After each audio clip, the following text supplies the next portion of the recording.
Getting started with urban sketching is a wonderful thing, but it can feel overwhelming. In this video, I'm going to break it all down into just 5 steps. Really simple colours, blue, yellow and red, can become really interesting through just a little bit of mixing. And there'll be no more searching for shapes because I'm going to show you, as I draw, exactly what I'm seeing in the reference. The aim today is to learn to simplify, learn to express ourselves with some fun loopy lines and a splashy bit of colour, and basically have fun and demystify the whole process. Now this is everything you might need to sketch along. We have first a pen. So I've got a couple of fountain pens, but you could also use a fine line or a few-day pen. There's loads of options. Just make sure it's got permanent ink. Then we've got some colours. Now lots of different colours in here, but really we're just going to focus on using 3. A blue, primary blue, a nice red and a yellow. And with 3 colours, primary colours, we can create all the neutrals and greens and things that we want. Then we have a sketchbook. You could use watercolour paper, but a sketchbook with decent sort of watercolour-y paper in there will do. This is 200 gram per square metre, or about £100 paper. Then, of course, we've got some brushes. Now, I favour a really large brush. This is a size 24 round, and it means I get loads and loads of water onto my page. But that's for the first couple of steps, and then we want some smaller brushes. So a varied 2 or 3 brushes is what you need. Now the style that we're kind of looking for, I thought I'd just show you one of my recent sketchbooks. So we're going for this kind of loose, scratchy, wobbly line look. Nothing is too perfect. The colours flow around the page. And this is a really fun, simple, forgiving way to sketch, but it also has loads of possibilities, from really quick, scratchy ink sketches, minimal colours, to sort of more full-on things, perhaps like this scene. All of these sketches in here are very much achieved by the same techniques that we're going to be talking about today. And like that, it's time to get started. Now the reference is down below, and as part of this I'm going to be sort of annotating the reference as we go, which I thought was very clever of me, which means that I'll be showing you what I'm talking about. If I say square, a square will emerge. If I say circle, a circle will emerge, and that kind of thing. Now I'm going to start with a really fine pen, and I'm going to talk you through the steps as we do them. And the first step is to look for the shapes of the scene. So here, what do I mean? Well, we've got a roof, but that roof has a triangle at its front. We've got a chimney, which is nothing but, of course, a rectangle. Now, whilst we're doing this, we're also looking for angles. We can put our pen on different angles and find the way that our lines point and compare that on our reference, or compare how the top of the roof meets the top of the chimney. And that helps us get some of the angles in our scene feeling, let's call it, more correct or closer to reality. Still, don't focus too much on that, but just get them good enough. That's what I like to say. Now, we'll come down and we'll find some of the sort of smaller shapes underneath as well. And I like joining up my lines. I think it adds a lot of fun to the page. I showed you that with my previous stuff in my other sketchbook. Lots and lots of joined up lines, which just creates, I always think, well, connections and interest. So give that a go. If you're feeling at all brave, give it a go. Join some things up. Into the distance, we're tempted to overdraw often, but what can we actually see? I can see a rectangle for a roof. I can see some little rectangles for windows. I can see another kind of, is that parallelogram? But a funny shape for a roof again. And a couple of horizontal lines. There also looks like there's some triangles peeking out above, but I can't make out details. So we need to avoid adding details we can't actually see. Then moving over, we've got some more angles that we can just check out. What's the angle of this roof as it curves round? What's the angle of the next roof? And then the angle of the last roof. And if we get those angles, you can forget all that complex stuff about perspective, because perspective is really just how stuff angles around the page. And if we get it to angle about right, that about word coming back in, then you'll find it's working quite well. Here again, what have we got? We've got a giant rectangle.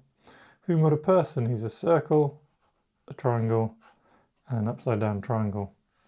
And suddenly our scene is sort of pretty much there, isn't it? It's just like scratching out and merging onto the page. We've got a big open area of pavement, so I'm just going to add in some scratchy marks in the middle there to make that feel more lived in, to stop it just being empty. Now, the next thing we're going to do is add a few bold lines, a few little details. So I'm actually going to change pen, and if you're using a fine liner, this is a perfect time to change to a bolder fine liner. With my bolder pen, we can come down and we can find where are there shadows. Underneath roofs, there's often sort of really bold shadows. This drain pipe, it's a bold black line in our scene, so we can make that bolder and darker. There's a nice shadow under here and here. And this is an important line, so I might just make this roof line a little bit darker. Over on this side of the street, there's a lot of shadow. This bold pen is just here, though, for those key dark lines. And it's funny, I always spot something I missed. This time it's really obvious, but I never drew the tops of the roofs. Brilliant, isn't it? What you just don't see when you're in the moment. And this goes to show that these steps I'm talking about they're not sort of optional, they're experimental or fluid. That's the word I'm looking for.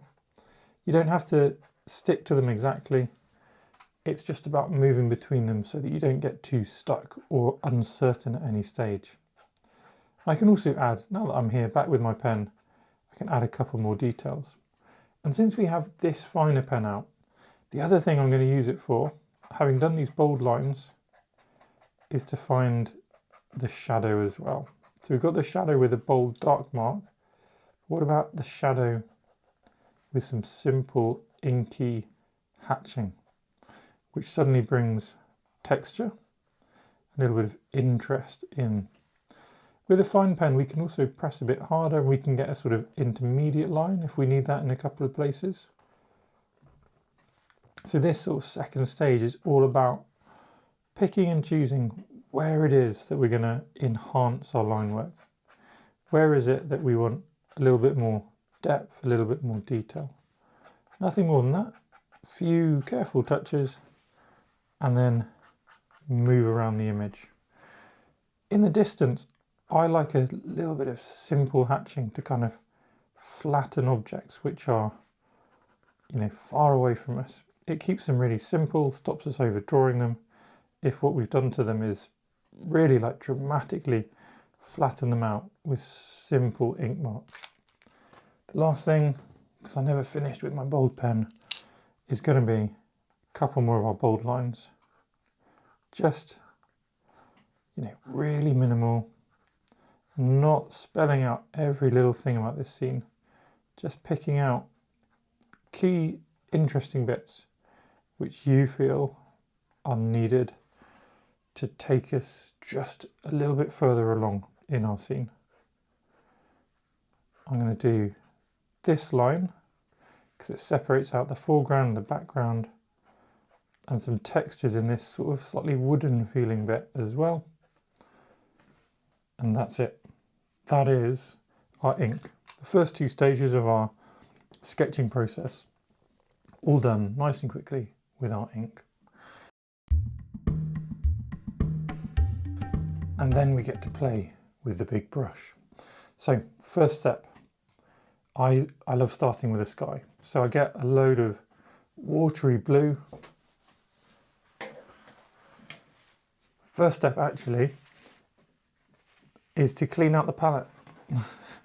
I've been painting a lot, I've been lazy, not cleaned it, and I tried to mix my blue there, and it would have been too murky. So, bit of tissue, clean out the palette, start again.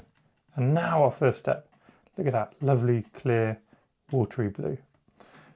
Bit more water on my brush, which will mean I can paint the sky. Let's do it in 2 brush strokes. So this is all one big brush stroke. Then I'll get a richer pigment and we'll just move that around a little bit, neaten up some of the edges. And there you go, a 2 brush stroke sky. And there you go, a 2 brush stroke sky. Few splatters, that doesn't count as a brush stroke. And then I'm going to pick a little bit of a reddy orange into that. One of my 3 colours we're using today. See how that neutralises down? We get this feeling of a shadow from that. And that I can just drag through the left side of the scene. And even if I take it a little bit further, make it more woody, I can bring it into this dark area, and this dark area. Now, I'm going to bring out a tiny bit more colour. We've got some yellows flowing through the scene, this road marking. So I'm just going to make that yellow kind of glow a bit more, taking an idea from the scene and expanding on it. Really more than okay thing to do. We can expand on our ideas. Then we got this little bit of red running through the middle here. And these buildings in the distance feel quite warm, don't they? As well as just a hint of red in that roof. And there we go. That's it. That's all we need to do. Loose colours, all kind of flowing around the page. Really, really simple. We're not trying to paint by numbers. We're not trying to be neat. We're not trying to be wild, but just get it enough balanced. The next thing we have to do is leave it.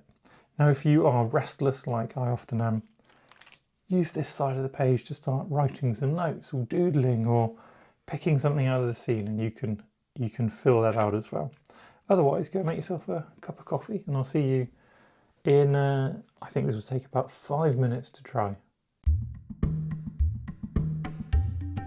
And we are back, and we are mostly dry. What we want is that the areas we're wanting to enrich to all be dry.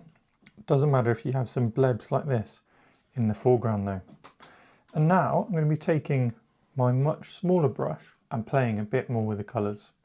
Now, I have a little principle I work by, which is don't touch the sky. So once the sky is done and dried, that's what we've got. And if you try and touch it, typically for me it gets worse, not better. But everything else is fair game. So if we want, for example, to enrich these roofs, and I'm looking for like a murky, slightly purpley colour, and that's coming from my red and my blue, well, we can do that with a little layer. But try and keep just a touch of this light coming through. Do you see? A little bit of variety. Then we might get an even richer shadow colour. More blue, more red, and a little bit of yellow. And then that can come in on our chimney. Because it's a different colour, it hopefully feels different. It picks apart those objects. And this is what we're trying to achieve mostly in this stage. Bolder colours, so both sort of highlights coming from that boldness, but also this kind of sense of shadow which comes from layering up our colours. Over on the other side, we might find some specific shadows. Windows often have darkness in them, as well as those under the eaves type shadows. Same in here. We might get a bit playful with the colour as well. With a limited palette, there's no reason we can't introduce our own little je ne sais quoi. So I'm going to mix a bit of our yellow and red and just say, you know what, maybe we just sort of a reflection of the sunlight on the roof. And that's okay. We can play with things a bit. Maybe we decide that somewhere in here we've got some more like bricky reds, just to give this side of the street some presence and purpose. And these are all things well within our rights as an artist, as the creator and purveyor of this image, to have a fiddle with. We can bring out these touches as much as we like. Now there's one thing I didn't colour earlier, which I think is quite important, and that's our trees. So I'm going to just pop that over. Lost a little bit of control there, not a problem. Dry off the brush, pick out some of that colour, pick out some of that water, and we can probably just start again. It's because I use that really big brush in my blue, so it's very watery, and I'm just making excuses really. Just making excuses, but there we go. That's a better green, and I'm going to put some more of that green in a couple of other places. One of my little rules, if I'm allowed any rules, is if you use a colour in one place, use it somewhere else, because that tends to give you more balance through the image. So this is where we're moving from copying images into making the best image in our style that we can, which might involve a bit more artistic invention, a little bit more working out what the image needs and less of copying the exact colours in the image. I try and base it on the image, and then from there get a bit playful. Now that's probably our bolder colours done. And what we can normally do at this point is move fluidly on. So what I want to do is start doing those darkest touches, those smallest touches. These are the finishing touches. So this, we're talking about really bold shadows. So a third layer in some of those shadows, but not everywhere, just in a few places. So we start to build in more kind of texture into our scene from these layered and layered shadows. A bit more of our blue shadows in here, more in the windows, and maybe some highlights as well. So we take our blue and we get reflections in some of these windows where we're looking steeply up instead of just having everything dark. We can do some splashes. We've already got a few. We can have a little bit more fun with those ideas. Little splashes into the road. You might find as well simple dry brush textures. Ooh, that was a very wet brush. Let's try that one again. So dry brushing is where you kind of have a dry brush, tiny bit of pigment, or sometimes loads of pigment, and you can create textures by it not giving you this sort of even coat. You might do highlights of yellow, getting that sort of road marking back, and I liked the sort of reddish road marking as well coming across. All of these things, just these finishing little touches to bring the scene to a close or to a finish. Final thing is to consider, right, is there anything we want to add a little bit more texture with our ink to? Is there anything we want to add a bit more structure to? Sort of give ourselves some extra lines, some stronger verticals, things which just sort of frame the image a little bit more, tell a tiny bit more of the story, maybe deepen the hatching in places or add new hatching. It's very easy though to overdo these things, so I would suggest definite less is more approach, taking a step back and then just looking and going, right, okay, yes, we can do more here. Let's try it. Take a step back. Have we gone too far? Not yet. So tiny bit more here and there. And then you know what? I feel like I might go too far if I go anymore. So most important, step 6, the secret step. Pop your signature on and pop your pen to the side. You can always come back and add a little bit more tomorrow or in a week or the next time you open your sketchbook, but very hard to take it away if we have ruined it by going too far. So there you go, hopefully enjoyable, hopefully a little bit, what's the word?